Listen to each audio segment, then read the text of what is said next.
Hey, have you ever hurt someone you love, and I mean really hurt them, and realized it only after that it was way too late to fix it? That slow realization where you can't shake the weight in your chest, and you start replaying everything you said or didn't say, everything you could have done differently? Well, that's what I'm here to talk about today. I, one time, was in those same shoes. I have hurt somebody that I really didn't want to. And with that being said, I would like to talk about what to do when you're in that same situation. So let's go ahead and get started, you know?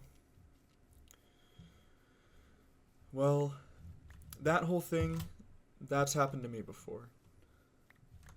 I'm not going to say her name, but she was someone I didn't appreciate when I had her. I thought she was just a phase, just a girl that I had passed time with, but she was soft in the way that mattered. Kind, honest, and goofy in this rare, disarming way that made me feel safe and warm, even if I didn't know how to handle it at the time. She gave me so much of herself, and I ghosted her. She gave me her trust, her body, her attention, things she hadn't given many others, and I ghosted her. I dropped her when I got bored, or distracted, or scared of what it might mean to treat her like she deserved. I thought I could just move on and pretend like it didn't matter, but deep down I knew I'd broken something important, even if I couldn't face it yet. And later, I came back. I reached out again like nothing had happened.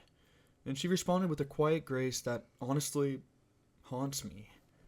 Because she told me that she'd already forgiven me months ago, but also that what I did, how I treated her, changed how she looks at love, at relationships, at trust, forever. That my choices had a long term impact. That's what it means to hurt someone. Not just a bad text or a fight, but to make somebody carry a wound you walked away from. And I hated that I did that. I hated myself for doing something like that. Something that only a bad person could do. Why was I like that? Why did I not stop and think about what I was doing when I knew better? So, if you're watching this and you're in the same boat, here's what I've learned. Start by owning it. Not partially, not I'm sorry you feel this way.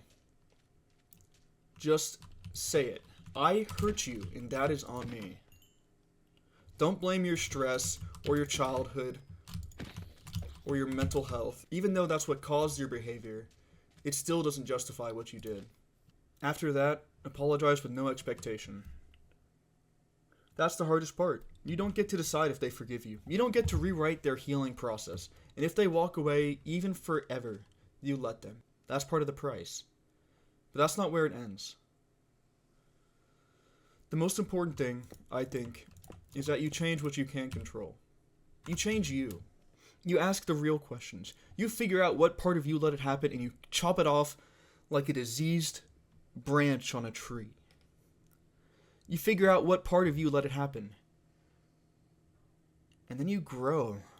Not loudly, not performatively. And you grow when no one is watching. You grow for real. Because the truth is, you're not evil because you made a mistake. Even a serious one. What defines you is what you do next. If you hide, lie, deflect, repeat it, that's when the damage becomes who you are. But if you face it, and you feel it, and you choose to be someone better than you were, that's when you start becoming worth someone trusting again. That's what I'm doing now.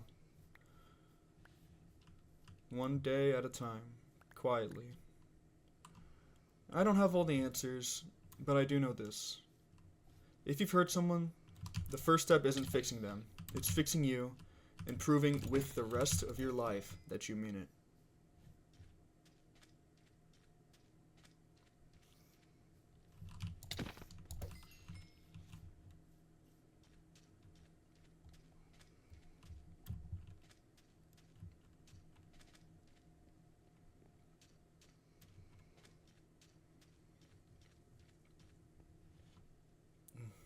I hope you enjoyed, and I hope this helped. I'll see you later.